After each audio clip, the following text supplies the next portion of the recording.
আসসালামু আলাইকুম। ইতালি থেকে সবাইকে স্বাগত জানাচ্ছি। আমি শাওন আহমেদ। উপার্জনের তাগিদে দীর্ঘ ১৬ বছর যাবৎ ইতালির মাটিতে বসবাস করছি। গত ১৬ বছরে নানা ঘাত প্রতিঘাত পেরিয়ে আজ এই পর্যন্ত এসে পৌঁছেছি। সেজন্য সর্বপ্রথম শুকরিয়া জ্ঞাপন করছি যিনি আমাদের সৃষ্টি করেছেন, মহান রাব্বুল আলামিনের প্রতি। গত ১৬ বছরে নানা ধরনের অভিজ্ঞতা অর্জন করেছি, আর সেই অভিজ্ঞতার আলোকেই আজকের এই ভিডিও। এই ভিডিওটি বিশেষ করে যারা ইতালিতে স্পন্সর, কৃষি বা বিভিন্ন ভিসায় ইতালিতে আসার স্বপ্ন দেখছেন বা আসার জন্য আবেদন করেছেন বা আসার জন্য লাইনে দাঁড়িয়ে আছেন, তাদের জন্য এটি একটি পরামর্শমূলক ভিডিও। ইতালিতে আসার জন্য যারা ভিসা পেয়েছেন বা ভিসার পাওয়ার প্রত্যাশা করছেন বা আগামী দিনগুলোতে ইতালির মাটিতে পা রাখবেন, সবাই কিন্তু স্বপ্নে বিভোর যে ইতালিতে যাবেন, ইউরো কামাই করবেন, সুন্দর সুন্দর জায়গা দেখবেন, মজার মজার খাবার খাবেন, পিৎজা, পাস্তা ইত্যাদি। কিন্তু আপনারা কি কখনো ভেবে দেখেছেন যে ইতালিতে গিয়ে কী কাজ করবেন বা কোন ধরনের অভিজ্ঞতাটা আপনি কাজে লাগাবেন? আমার মনে হয় খুব অল্প সংখ্যক মানুষ কাজ বা কর্মসংস্থানের কথাটা ভাবেন। বেশিরভাগ মানুষই কিন্তু ভাবেন যে আপনারা ইতালিতে যাবেন, যে কোনোভাবে হোক ইতালিতে যাওয়ার যে পৌঁছার পরেই আপনারা কামাই শুরু করবেন, ইউরো কামাবেন, দেশে লাখ লাখ টাকা পাঠাবেন, এই স্বপ্নে কিন্তু আপনারা বিভোর। কিন্তু এখানেই আমাদের সবচেয়ে বড় একটি ভুল এবং এখানেই আমাদের সবচেয়ে বড় একটি সমস্যা। দীর্ঘ ১৬ বছর পূর্বে আমি যখন ইতালির মাটিতে পা রাখি, তখন ভীষণ সমস্যায় পড়ি। যদিও আমার কর্মদক্ষতা যথেষ্ট রয়েছে, তারপরেও কারণ ওই সময় কর্মস্থান খুঁজে পাচ্ছিলাম না। ভাষাগত সমস্যা, রাস্তাঘাট, নতুন কৃষ্টি সংস্কৃতি সহ নানা ধরনের সমস্যার মধ্য দিয়ে সময় পার হতে থাকলো। অনেক কষ্ট করতে হয়েছে, ত্যাগ তিতিক্ষাও করতে হয়েছে, সহ্য করতে হয়েছে অনেক। ভালোভাবে কারোর পরামর্শ পাইনি, সহযোগিতা করার মতো মানুষের অনেক অভাব ছিল। যাই হোক, সময়ের বিবর্তনে আজ নিজেকে গুছিয়ে নিলাম। বর্তমানে বেশ ভালো আছি, আলহামদুলিল্লাহ। গত কয়েক মাসে যারা ইতালিতে এসেছেন বা অতি সন্নিকটে যারা ইতালিতে আসার জন্য প্রস্তুতি নিচ্ছেন, তাদের জন্য কিন্তু একটি বড় চ্যালেঞ্জ, সেটি হলো কর্মসংস্থান। ইতালি জুড়ে নানা ধরনের কর্মসংস্থান থাকলেও কর্মদক্ষতা বা নিজের কাজের অভিজ্ঞতা না থাকার কারণে কিন্তু মানুষ এখানে এসে নানা ধরনের বিপাকে পড়তে হচ্ছে। দিনের পর দিন কিন্তু বেকারত্বের জীবন কাটাতে হচ্ছে, বিভিন্ন ধরনের ভোগান্তির শিকার হতে হচ্ছে।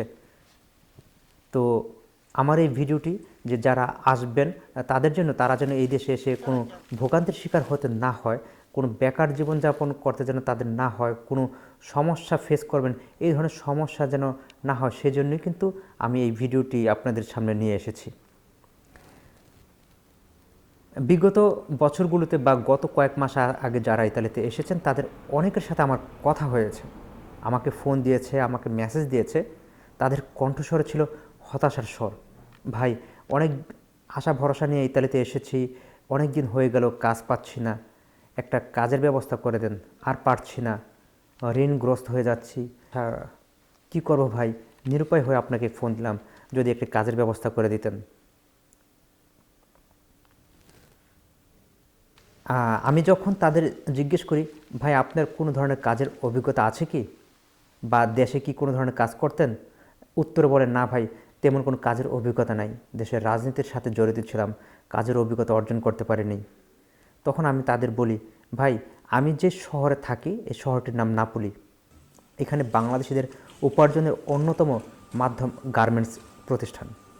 যারা যেসব প্রতিষ্ঠানগুলোর মধ্যে বিভিন্ন ধরনের পোশাক সেলাই করা হয়, সেলাইয়ের জন্য বিভিন্ন ধরনের মেশিন অপারেটিং জানতে হয় বা স্টিম আয়রন এর অভিজ্ঞতা আছে, এমন মানুষের যথেষ্ট কদর রয়েছে। এবং এই ধরনের মানুষগুলো ইতালিতে আসার পর তাদের একদিনও বেকার থাকতে হয় না, কারণ এই শহরটিতে দক্ষ কারিগরের যথেষ্ট কদর এবং যথেষ্ট চাহিদা।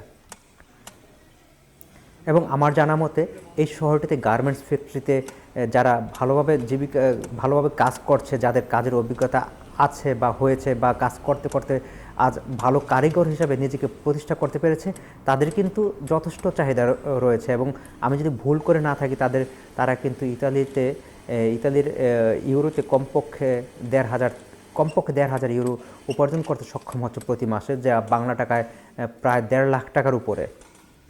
যাই হোক, যারা ইতালিতে আসার স্বপ্ন দেখছেন বা ইতালিতে আসার জন্য লাইনে দাঁড়িয়ে রয়েছেন, তাদের প্রতি আমার আকুল পরামর্শ থাকবে, যে কোনো বিষয়ের উপর দক্ষতা, অভিজ্ঞতা বা কোর্স করে ইতালিতে আসেন, তাহলে আপনাদের আর একদিনও বেকার থাকতে হবে না। যারা ইতালিতে আসার জন্য মানসিকভাবে মোটামুটি প্রস্তুতি নিয়ে রেখেছেন, আমি তাদের কাছে অনুরোধ করব, আপনারা গার্মেন্টস, কৃষি, welding, mobile mechanic, offset machine operating, iron press সহ বিভিন্ন ধরনের মানে কারিগরি মানে কাজের অভিজ্ঞতা নিয়ে আপনারা আসেন। বিভিন্ন প্রতিষ্ঠান থেকে, বাংলাদেশে বিভিন্ন প্রতিষ্ঠান রয়েছে, যেসব প্রতিষ্ঠানগুলো থেকে এই ধরনের কাজ শেখানো হয়, এই ধরনের প্রতিষ্ঠানে আপনারা যোগাযোগ করে অন্তত কাজগুলো শিখে আসেন, তাহলে আপনাদের একদিনও ইতালিতে এসে বেকার থাকতে হবে না। বরং যেসব প্রতিষ্ঠানগুলো এই ধরনের কর্মসংস্থানের জন্য মানে ব্যবস্থা করে রেখেছে, তারা আপনাদেরকে খুঁজে খুঁজে বের করবে যে কাদের এই মানে কাজগুলোর প্রতি মানে দক্ষতা রয়েছে। আমি আরেকটি কথা গুরুত্বারোপ করে বলবো, সেটি হলো যেমন মোবাইল সার্ভিসিংয়ের উপরে কিন্তু আপনারা কোর্স করে আসতে পারেন, এবং এই মোবাইল সার্ভিসিংয়ের উপরে ইতালির প্রতিটি শহরে যথেষ্ট চাহিদা রয়েছে, এবং এই পেশা যারা আজ নিয়োজিত রয়েছেন তাদের সংখ্যা হাতে গোনা কয়েকজন, এবং খুব অল্প কয়েকজন মানুষই মোবাইল সার্ভিসিংয়ের উপরে জীবিকা নির্বাহ করছেন, কিন্তু এই পেশাটির উপরে কিন্তু যথেষ্ট চাহিদা রয়েছে সমগ্র ইতালি জুড়ে। তো যাদের বাংলাদেশে যারা এখনও মানে কোন ভিসার জন্য আবেদন করেছেন, তাদের হয়তো আরও কয়েক মাস সময় লাগবে। এই কয়েক মাসের মধ্যে কিন্তু ইচ্ছা করলে আপনারা যদি সময় দেন, চেষ্টা করেন, তাহলে কিন্তু আপনারা এই মোবাইল সার্ভিসিংয়ের উপর কিন্তু যথেষ্ট অভিজ্ঞতা নিয়ে ইতালিতে আসতে পারবেন। তাহলে কিন্তু আপনাদের এখানে ভালো ফিউচার আছে। আর যারা মনে করেন যে ইতালিতে আমার ভাই, বন্ধু, আত্মীয় স্বজন আছে, আমাদের মানে আত্মীয় পরিজনদের ব্যবসা বাণিজ্য রয়েছে, সেখানে গিয়ে আমি ব্যবসা বাণিজ্যের সাথে সম্পৃক্ত হয়ে যাব, আমার কোনো সমস্যা হবে না, তাদের জন্য কিন্তু আসল কথা আমার এই ভিডিওটা খুব একটা কাজে আসবে না। কিন্তু আমার এই ভিডিওটি আমি জোর দিচ্ছি তাদের জন্য যারা ইতালিতে আসবেন এবং যাদের ইতালিতে এসে অন্যের উপরে নির্ভর হতে হবে না, এবং নিজের জীবিকাও নির্বাহ করবেন, নিজের পায়ের উপর দাঁড়াবেন, তাদের জন্য কিন্তু আমার এই ভিডিওটি, যে আপনারা দয়া করে কেউ মানে মানে কোনো নিজেকে দক্ষ করে আসবেন, দক্ষ করে এখানে আসবেন, কোনো কিছু কাজকর্মের উপরে নিজেরা একটু প্রশিক্ষণ নিয়ে আসবেন। আমাদের আরেকটি বিষয়, যেমন আমরা যখন দেশে ছিলাম বা আমাদের দেশের মানুষের মাঝে কিন্তু কাজকর্মের বিষয়গুলো নিয়ে কিন্তু একটুখানি আলোচনা সমালোচনা রয়েছে। বিশেষ করে বিভিন্ন পেশার উপরে কিন্তু আমাদের দেশের মানুষ আমরা অনেক সমালোচনা করে থাকি, যে এমন মানুষটি এই কাজ করে, ওই কাজ করে, এটা ভালো না, এটা ছোট কাজ, এটা নিচু কাজ। কিন্তু ইউরোপের মাটিতে যখন আপনারা যখন আসবেন, তখন দেখতে পারবেন যে কাজকে সবচাইতে বেশি মূল্যায়ন করা হচ্ছে। আর আজকে যারা ইতালিতে বা ইউরোপের বিভিন্ন দেশে প্রতিষ্ঠিত হয়েছেন, তাদের বেশিরভাগ মানুষই কিন্তু মানে নিজের যোগ্যতা দিয়ে, মানে কাজের যোগ্যতা, কাজের দক্ষতা, কাজের প্রতিভা দিয়ে কিন্তু আজ এত দূরে এসে পৌঁছেছেন। তো ইতালিতে যারা আসবেন বা ইউরোপের মাটিতে যারা আসবেন, তারা কিন্তু কখনো কোনো কাজকে ছোট করে দেখবেন না, কোনো কাজকে অবহেলার সহিত দেখে ইতালিতে আসবেন না। তো ইতালিতে আপনারা আসতেছেন কাজ করার জন্য। তো কাজ বলতে এখানে বিভিন্ন ধরনের কাজের সাথে আপনাকে সম্পৃক্ত হতে পারে। যেমন আপনি হোটেল রেস্টুরেন্টের কাজ করতে পারেন, বিভিন্ন প্রতিষ্ঠানে কিন্তু আপনাকে সাধারণ লেবার হিসাবে কাজ করতে হতে পারে, যেগুলো আমরা জীবনও কখনো দেশে কল্পনা করি নাই। এবং আপনি কিন্তু এইটা ভাববেন না যে ইতালিতে আমি যাচ্ছি, গিয়েই আমি বড় কোনো প্রতিষ্ঠানে বড় কোনো পদে আমি নিয়োজিত হব এবং সেখান থেকে কাজ করব, উপার্জন করব, এটা কিন্তু না। এখানে আপনি আসার পরে কিন্তু আপনাকে সংগ্রাম করতে হবে। সেই প্রথম সংগ্রামটা হলো কাজের সংগ্রাম। আপনাকে কাজ পেতে হবে এবং কাজের দক্ষতা দেখাতে হবে, তারপরে কিন্তু আপনি উপার্জন করতে সক্ষম হবেন।